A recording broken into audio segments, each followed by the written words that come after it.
ఏ మంత్రి ఎప్పుడు ఎసరు పెడతారో, ఏ మంత్రి రేవంత్ రెడ్డిని దిస్తున్న భయంతో రాత్రి రేవంత్ రెడ్డికి నిద్ర కూడా పడతలేదట. ఏదన్నా జరగరాంది జరిగి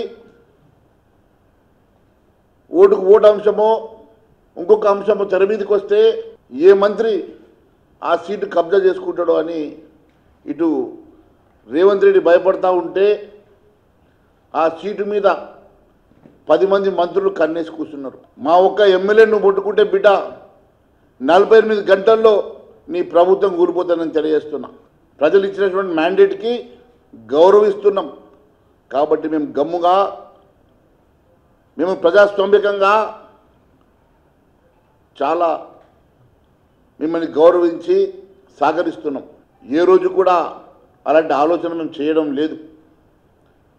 కానీ నువ్వు ప్రతిపక్షంలో ఉన్నప్పుడు ఎమ్మెల్యేలు రాజీనామా చేసి వస్తలేరు, అలాంటి వాళ్ళు చెప్పుతో కొట్టమని నువ్వు అంటావు.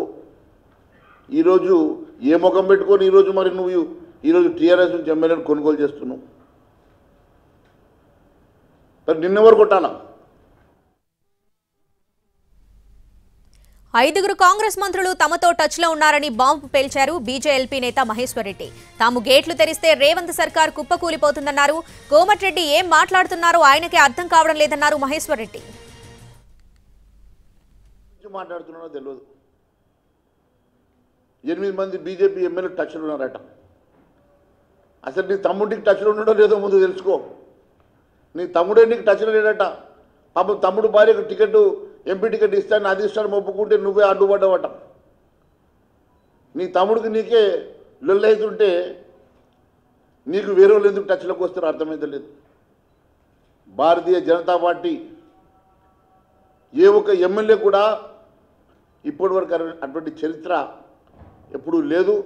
భారతీయ జనతా పార్టీ ఎమ్మెల్యేని ముట్టుకునే సాహసం, ధైర్యం కూడా ఇంకోసారి చేయొద్దని చెప్పి తెలియదు. నాడు రంజిత్ రెడ్డిని అంతలా విమర్శించిన రేవంత్ రెడ్డి ఇప్పుడెందుకు చర్యలు తీసుకోవడం లేదని ప్రశ్నించారు బీజేఎల్పీ నేత మహేశ్వర్ రెడ్డి.